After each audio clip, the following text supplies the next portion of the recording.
Americans, on average, are receiving checks for around $3,000 from Uncle Sam. Tony Zimmer from Associated Tax Advisory Group is here with tips on how to get the most out of your tax refund money. Great to have you on the show. Welcome. Well, thank you for having me, for sure. Thank you. Well, number one on your list is to pay down your debt. A terrific idea. Well, yeah, that's the cornerstone of every financial plan.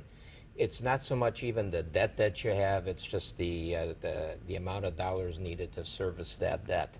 If you have a large amount of credit card balance and you're paying 24% interest, out of every week you work for 40 hours, you may be spending or taking 5 to 10 to 12 hours of your work effort just to pay back debt. So number one, you got to get rid of that. Now, you also say to finance your future. What do you mean by that? Well, we know that in 50% of all Americans are living from paycheck to paycheck. That's a very common thing. That means there is no emergency funds, there are no savings accounts, there is no money there for any opportunities. Then there's no better place to put that money except to fund future possible emergencies and opportunities that come along. So it's a great source for that. And then you say to start a gift fund. Yeah, absolutely. I mean, there's basically 2 shopping seasons throughout the year. One, of course, is Christmas. We're all aware of that at the end of the year.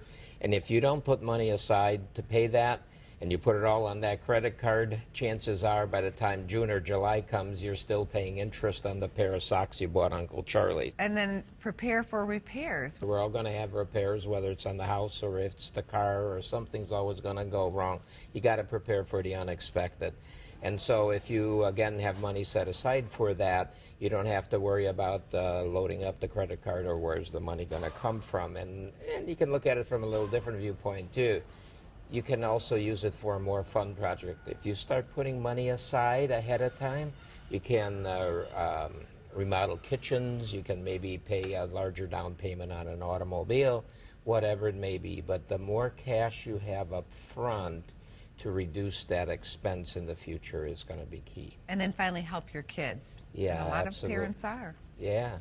And especially now, they may be actually helping them financially directly, but also it refers to you got to put money away for their college education and so forth. Thank you for coming on our show. We appreciate you. My pleasure.